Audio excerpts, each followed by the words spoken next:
Boy, it's getting to be a busy time of year. We're into September now, and seed harvesting season is here for a lot of the trees. It's also harvest season for a lot of our annuals, and so things are definitely getting busy.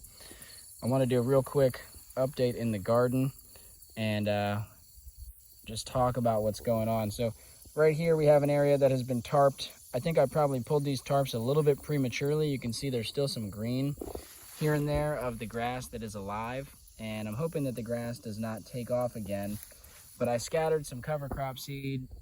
You can see there's some little brassicas germinating in here. I wanted to get the tarps on this area because we have some heat.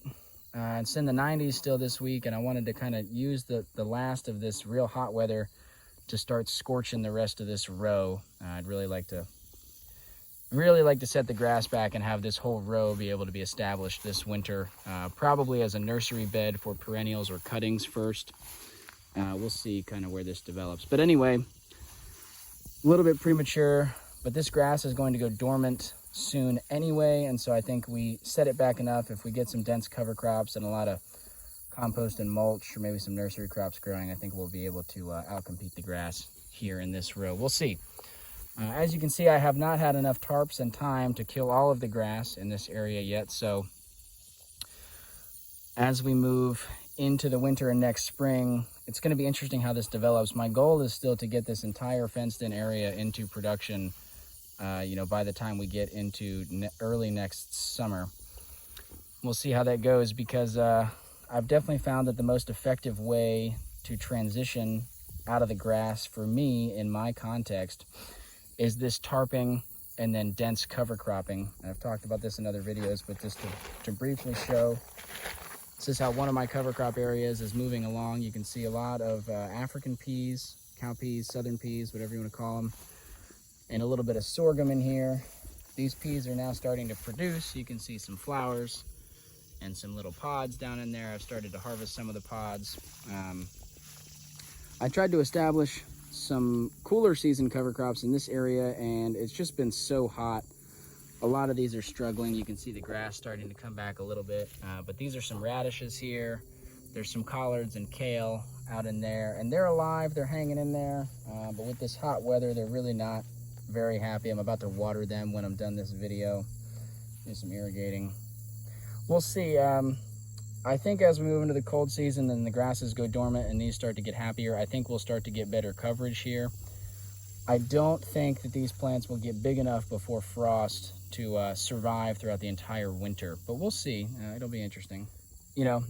That's okay with me. This is a cover crop. I'll get a little bit of food out of here, hopefully. They'll cover the ground for a while, and then if they all get frosted and die back, that's okay. We can put some mulch down and compost and cover the soil that way, and do another round in the spring. One thing I've been doing now is that if I have certain plants like this hazelnut here, which is struggling a little bit compared to some of the other hazelnuts that I've planted, I have been going and supplementing, adding mulch and compost around some of the plants that are the perennials that are struggling a little bit, just trying to give them a little bit of help through the fall as they start to put energy into the roots.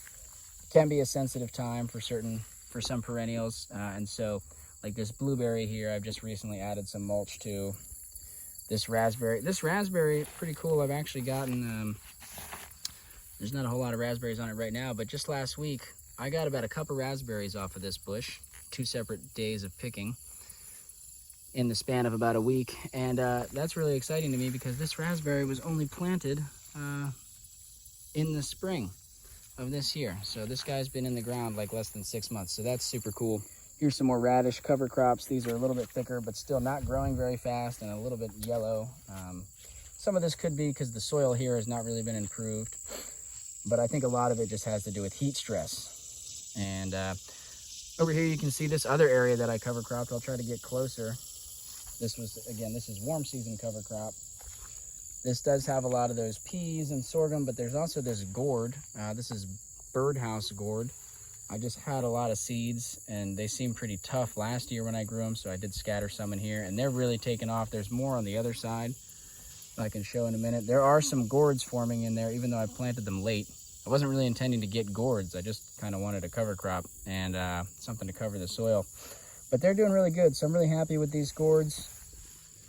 can see if you've never seen gourd flowers, they're you know, they look almost like squash, but they're a little bit different. You can see here's a baby gourd forming. There's some bigger ones, some other areas. I do have, this is pretty cool. There's a lot of these wild blackberries popping up.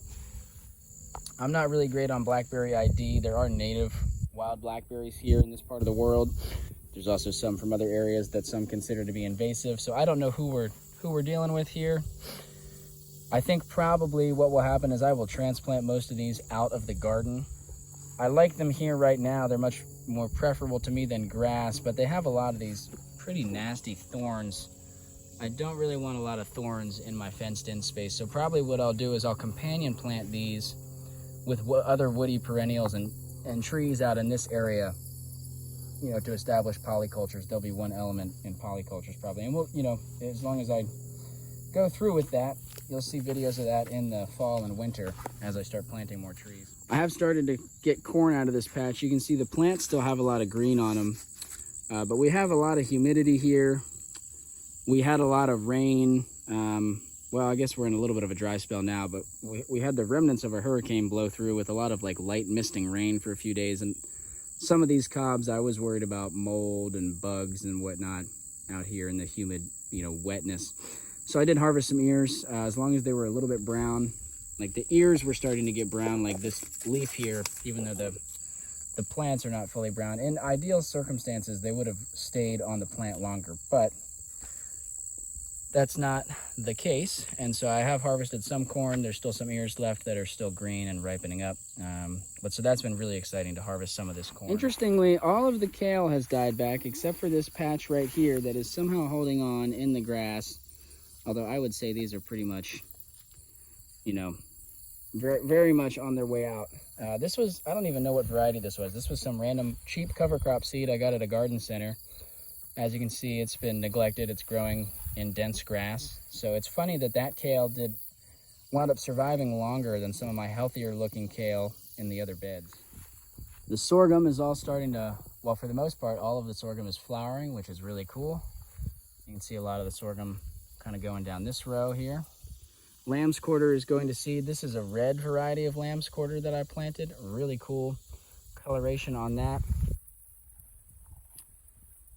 Still might be getting a few zucchinis off of this vine, which is exciting. Summer squash, zucchini. And yeah, the Maxima squash are still by and large holding in there. I don't think we're forming any new squash on any of these vines, and some of the vines have certainly started to die back, as you can see here.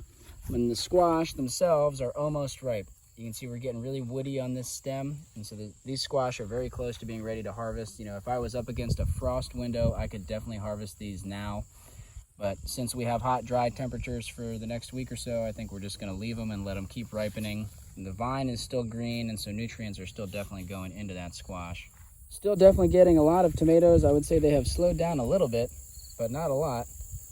Swimming in cherry tomatoes, and it's still a pain in the butt to pick them because I didn't really trellis anything. But that is what it is this year. I'm really still excited to have cherry tomatoes. They're one of my favorite things to eat in the garden. So I've been very happy to be swimming in cherry tomatoes. You see we have a lot of strawberries creeping out into my pathways, and I'm still deciding. Into fall I'll be making this decision, you know, do I let the strawberries go in the pathways as kind of a living pathway, or do I dig up some of these runners and use them to expand the strawberry patch into other beds? I'm not really sure. I don't think that they'll handle being walked on very well. So I feel like they're really not a great pathway plant. I don't know. We'll see. I got to keep thinking about that. Probably I'll move them, but for now they're fine here. I just step over them. You can see here in the corner of the fence where I've been moving the tarp. So this is an area that killed all the grass. You can see some of the brassica cover crops are germinating here. This is the most recent round.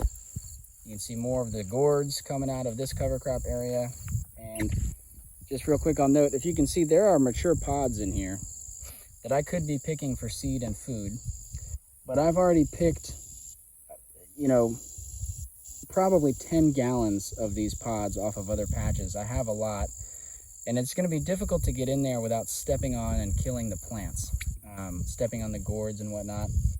So I'm probably going to leave a lot of the pods in this patch, and that will either I mean, it'll either feed animals, right?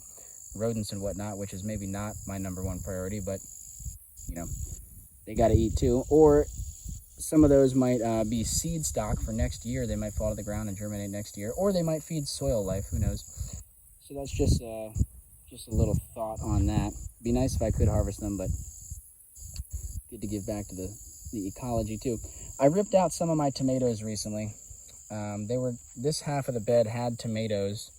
They were still producing. The problem was I had a lot of these little baby collard starts, like these little guys, that needed a home.